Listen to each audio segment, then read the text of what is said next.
Qu'est-ce que ça nous apporte alors qu'il est devenu, sur place en Syrie, un terroriste sanguinaire? Déjà, il faudra attendre la confirmation officielle parce que, évidemment, le procureur de Paris, François Molins, n'a pas encore confirmé. Il y a de fortes présomptions. Et le fait que, effectivement, un deuxième de nos ressortissants, un deuxième Français, ait participé à ces exactions abjectes, ne fait que renforcer notre détermination à tout mettre en œuvre, notamment pour éviter de voir des jeunes, des très jeunes, quelquefois et même régulièrement des mineurs, partir sur des théâtres de djihad. Ça a été le cas, notamment pour ces deux individus.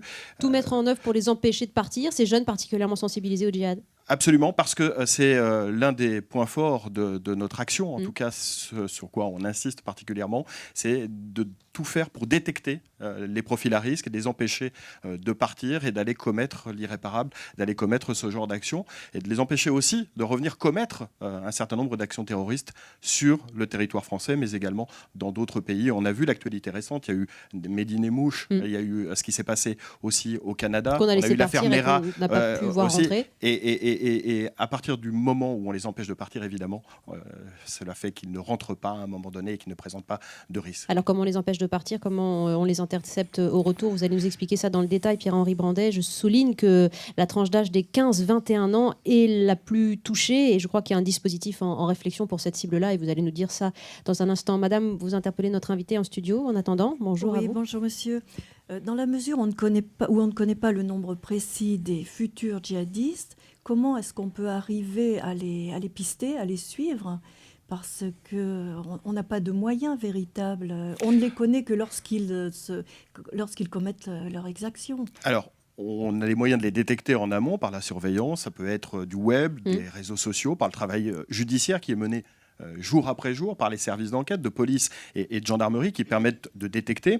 Et puis il y a aussi un rôle important qui doit être pris par les familles qui sont souvent les plus démunies quand elles constatent que l'un de leurs proches, un frère, un fils, un cousin est parti dans une zone de combat, dans une zone de djihad qui est particulièrement surprise. Et les familles ont un rôle à jouer dans la détection justement des profils qui sont en train de se radicaliser. Et aujourd'hui, l'un des axes de travail, c'est de travailler sur le web et la détection sur le web, parce qu'on voit très bien que ces jeunes s'auto-radicalisent par le web, ne passent plus forcément par des mosquées comme c'était le cas auparavant dans un certain nombre de cas. Et aujourd'hui, le web et la radicalisation par le web et l'hameçonnage, entre guillemets, des réseaux de recruteurs se fait par le web. C'est pour ça que c'est très important de travailler, mais de donner aussi aux familles les outils pour pouvoir voir quels sont les signes de radicalisation. Justement, très vite sur les familles, d'abord les outils, c'est ce numéro vert mis en place pour les rassurer.